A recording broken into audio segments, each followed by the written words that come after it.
Bienvenue à tous. On plonge aujourd'hui dans la création de rituels personnels. Ah oui, un sujet fascinant. Vous avez partagé l'article « Créer un rituel personnel. Comment fabriquer des pratiques magiques sur mesure ». De cielcrystalline.com. Exactement. On va voir ensemble ce qui rend cette approche si puissante. Et comment l'utiliser pour enrichir votre pratique. Ce qui m'interpelle dans cet article, Oui. c'est cette idée de personnalisation. On n'est pas obligé de suivre les traditions anciennes à la lettre. Tout à fait. Au contraire, on crée des rituels qui nous ressemblent. Et ça amplifie leur impact. L'article mentionne que ça permet une connexion plus profonde avec nos intentions. Absolument. On crée un espace sacré qui nous est propre. Exactement. Et on infuse chaque élément de notre énergie. C'est ça. Mais pourquoi c'est important? Au fond, les rituels, c'est une question d'intention. Hmm. C'est un acte symbolique qui nous permet de manifester nos désirs, D'accord. de nous connecter à des énergies plus grandes que nous. Et pour que cette connexion soit vraiment puissante, Oui, il faut que le rituel soit en harmonie avec notre être profond. on crée un langage secret. Oui, un code unique qui nous permet de communiquer avec l'univers. J'aime bien cette image. Et l'article souligne un point crucial, Lequel? la clarté de l'intention. Ah oui. Avant même de choisir les bougies, les cristaux ou les encens, Oui. il faut définir avec précision ce qu'on veut accomplir. Le fameux « Que désirez-vous » Exactement. Mais comment on s'assure que notre intention soit bien formulée? L'article propose une méthode simple Dites-moi. pour se connecter à soi-même, identifier ses besoins du moment Oui. et formuler son intention de manière positive. Attirer ce qu'on veut au lieu de repousser ce qu'on ne veut plus. Exactement. Plutôt que de dire « je ne veux plus être stressé ».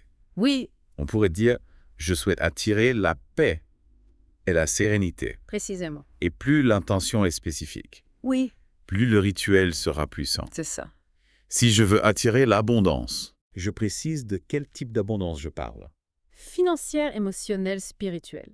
D'accord. C'est important d'être clair. Donc on commence par un travail d'introspection Oui, pour définir notre intention. exactement. Mais ensuite, comment on passe à la pratique? Bonne question. Comment on choisit les éléments qui vont composer notre rituel? L'article nous encourage à puiser dans un vaste réservoir de symboles et d'outils. Ah oui. Les bougies, les cristaux, les encens, les herbes, les éléments naturels, les couleurs. Attends, il y a tellement de choix. Oui, c'est vrai. Comment savoir par où commencer? Disons que je veux attirer l'amour. Oui. Est-ce que je dois absolument utiliser une bougie rose et un quartz rose?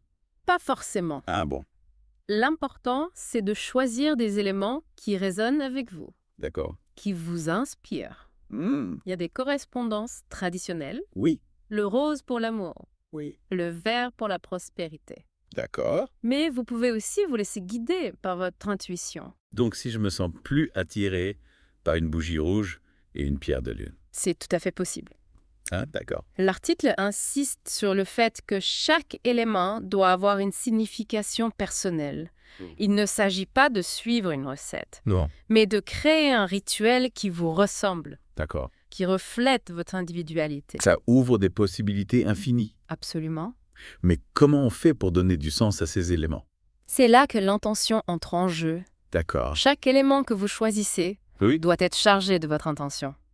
Si vous utilisez une bougie rose pour attirer l'amour, Oui. vous la visualisez diffusant une énergie d'amour. D'accord. Si vous utilisez un quartz rose, vous le tenez en main en ressentant l'amour qu'il émane. Je comprends. C'est important de créer ce lien. On choisit les éléments, on les charge de notre intention Oui, et on les utilise pour amplifier notre énergie. exactement. Mais est-ce qu'il faut utiliser beaucoup d'éléments? Pas. Est-ce que ça peut devenir trop compliqué? L'article précise que la simplicité est souvent la clé. Ah oui. Vous pouvez commencer avec un seul élément, D'accord. une bougie, un cristal. L'important, c'est que chaque élément soit choisi avec soin et intention. Donc pas besoin de transformer mon salon en boutique ésotérique. Non, pas du tout. Pour créer un rituel efficace. Ce qui compte, c'est la sincérité de votre démarche et la puissance de votre intention. D'accord. Le reste, ce sont des outils Oui. pour vous aider à focaliser votre énergie. C'est super intéressant. Oui. Je commence à entrevoir le potentiel de la création de rituels personnels. On a parlé de l'intention du choix des éléments. Oui. Mais comment on structure tout ça? Comment on donne une forme à notre rituel? Oui. C'est ce qu'on va explorer dans la suite de cette discussion. Restez avec nous. Alors, on a vu l'importance de l'intention, du choix des éléments. Maintenant, place à la structure du rituel. L'article propose un cadre de base, mais adaptable. C'est-à-dire, j'avoue que j'ai eu une image un peu rigide en tête Ah oui, quand on parle de structure, pas de panique. Imaginez-le comme une colonne vertébrale. une colonne vertébrale. Il y a des éléments essentiels pour que le rituel tienne debout. D'accord? Mais vous avez toute liberté pour modeler la forme autour. Ok, je visualise mieux. On garde la colonne vertébrale. Oui. Mais on peut la décorer à notre goût. Exactement. L'article parle des 5 étapes clés. 5. L'ouverture de l'espace sacré, l'appel aux énergies ou aux guides, Oui. l'acte magique, D'accord. la méditation ou visualisation et la clôture du rituel. D'accord, ça fait beaucoup de choses. On va les décortiquer une par une, ne vous inquiétez pas. Commençons par le début, alors. Oui. L'ouverture d'espace sacré. Exactement. On parle de purification énergétique. Concrètement, comment on fait ça? Alors, la sauge est une option, Oui. mais pas la seule. Bon. L'article mentionne aussi la visualisation d'une lumière blanche, D'accord. l'utilisation de bols chantants, ou même simplement balayer l'espace avec l'intention de chasser les énergies stagnantes. Donc c'est vraiment l'intention qui prime. Tout à fait. On pourrait presque dire que n'importe quel geste peut devenir un acte de purification, Absolument. si on y met l'intention. L'article insiste sur ce point. Lequel? La conscience et l'intention sont les ingrédients les plus puissants de tout rituel. C'est vraiment le cœur de la pratique. Une fois l'espace purifié, on installe nos éléments, nos bougies cristaux, etc. Y a-t-il des règles de placement? Alors, il n'y a pas de règles strictes, Non. mais quelques pistes intéressantes. Oui. L'article suggère de placer les éléments de manière harmonieuse, D'accord. en créant un espace qui vous inspire et qui amplifie votre intention. D'accord. Vous pouvez les disposer sur un autel, Oui? les organiser selon les points cardinaux, ou simplement les placer de façon intuitive. Donc on laisse parler notre créativité. Exactement. Et après avoir aménagé notre espèce sacrée, Oui, on passe à l'appel aux énergies ou aux guides. c'est ça. Personnellement, cette étape me met toujours un peu mal à l'aise. Ah oui. Pourquoi? J'ai peur de mal faire, de ne pas savoir à qui m'adresser. C'est une appréhension courante. Oui, je pense. Mais sachez que vous ne pouvez pas vraiment mal faire. Ah, c'est bon. L'article encourage à être sincère et authentique. D'accord. Vous pouvez réciter une prière traditionnelle, créer votre propre invocation, Oui. parler à vos guides comme à des amis, ou simplement exprimer votre gratitude pour leur présence. L'important, c'est de ressentir une connexion. Oui, un sentiment d'ouverture. Et si on n'est pas sourd de croire en des guides spirituels, on peut quand même faire un rituel. Bien sûr. Le rituel est avant tout un moyen de se connecter à une force plus grande que soi. Cette force peut être une énergie universelle, la nature, votre propre sagesse intérieure. D'accord, je me sens déjà plus rassuré. Tant mieux. Donc, après avoir ouvert l'espace sacré, Oui. appelé les énergies, on arrive au cœur du rituel, l'acte magique. Exactement. L'article propose plein d'options, allumer une bougie, Oui. écrire sur un papier brûlé de l'encens. Comment choisir la bonne action? Là encore, c'est votre intention qui guide le choix. Quelle action symbolise le mieux votre désir?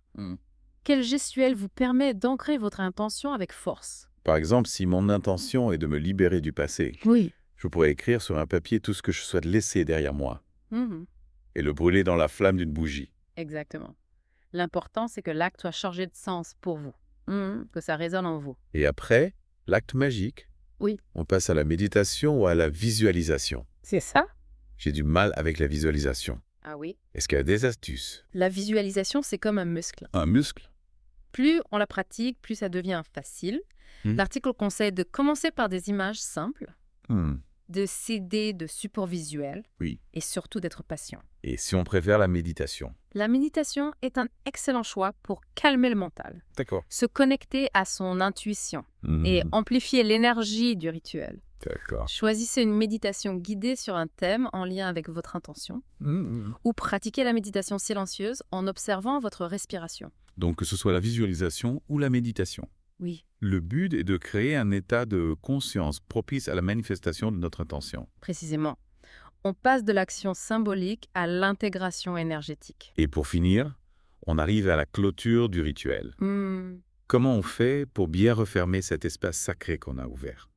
L'article insiste sur l'importance de remercier les énergies ou les guides qu'on a appelés, D'accord. d'éteindre les bougies en conscience. Et de déclarer que le rituel est terminé. On scelle l'énergie du rituel à l'intérieur de nous. Exactement. On ne disperse pas l'énergie, on l'intègre. On a donc passé en revue toutes les étapes clés de la création d'un rituel personnalisé. Oui, c'est un bon résumé.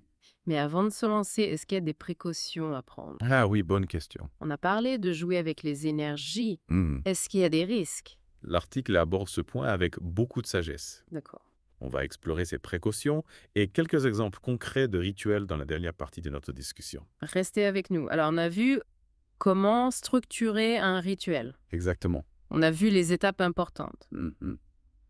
Mais maintenant, j'ai envie de concret. Ah L'article nous donne quelques exemples.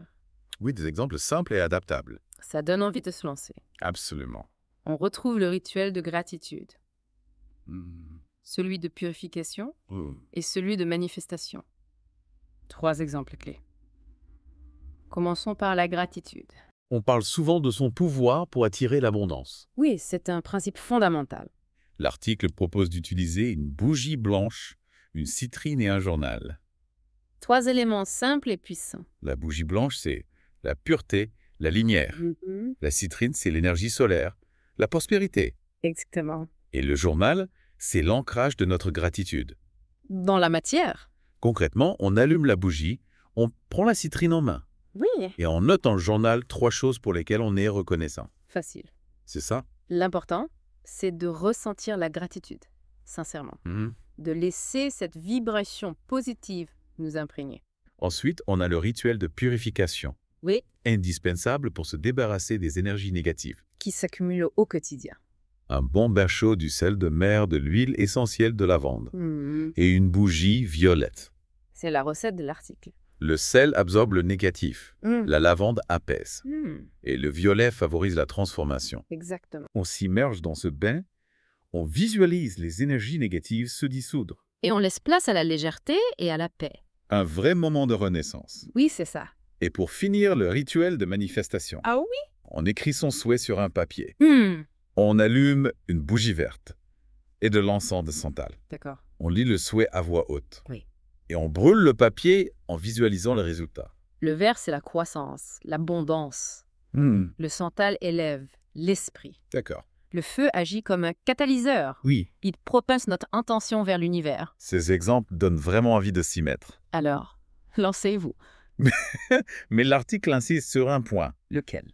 La magie demande de la patience. Ah oui, c'est essentiel. Pas de baguette magique pour des résultats instantanés. Non, il faut du temps. Créer un rituel, c'est planter une graine. J'aime beaucoup cette image. Il faut l'arroser, la nourrir, pour qu'elle puisse germer et s'épanouir. Exactement. C'est là que la pratique régulière entre en jeu. C'est tout à fait. L'article conseille de choisir un moment précis pour pratiquer, de s'y tenir autant que possible, Oui, créer une routine. et d'adapter les rituels à nos besoins. C'est important de rester flexible. L'important, c'est de trouver un rythme qui nous convient, Exactement. de ne pas se sentir obligé ou contraint. Le rituel doit rester un espace de liberté. Oui, de connexion à soi.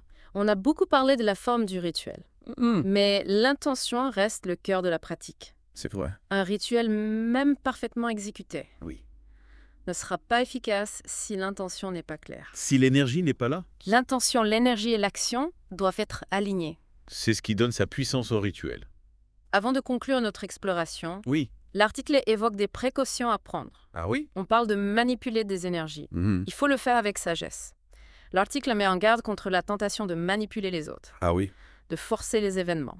La magie personnelle, c'est avant tout un chemin de transformation intérieure, D'accord. de connexion à son pouvoir créateur. Il est important de respecter le libre arbitre de chacun, de ne pas utiliser la magie pour nuire ou contrôler. L'éthique est fondamentale dans toute pratique magique. On agit avec intégrité, conscience et respect. Et on n'oublie pas de se protéger. Ah oui, c'est important. L'article parle de purification régulière de notre espace et de nos outils, et de techniques de protection énergétique. Comme la visualisation d'une lumière blanche protectrice. Exactement. On ne joue pas avec les énergies à la légère. La prudence et le discernement sont de mise. En somme, créer des rituels personnels, c'est s'engager sur un chemin de découverte de soi, Oui, d'exploration de son pouvoir intérieur. c'est une invitation à se reconnecter à la magie du quotidien. J'aime beaucoup cette idée. Créer une vie qui nous ressemble en harmonie avec nos aspirations. Voilà une magnifique conclusion. Merci. Alors, chers auditeurs, n'hésitez plus à explorer cet univers fascinant. Laissez parler votre créativité. Écoutez votre intuition et créez vos propres rituels. Des rituels qui vous nourrissent vous guident. Et vous accompagnent sur votre chemin. On vous remercie de nous avoir suivis dans cette exploration. Et on vous dit à très bientôt pour de nouvelles découvertes.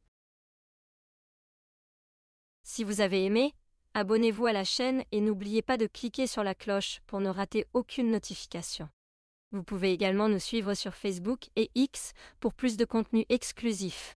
Et pour aller encore plus loin dans votre voyage spirituel, visitez cielcristallin.com, où vous trouverez des articles, des guides et bien plus encore pour nourrir votre chemin intérieur. À très bientôt chez les éclaireurs.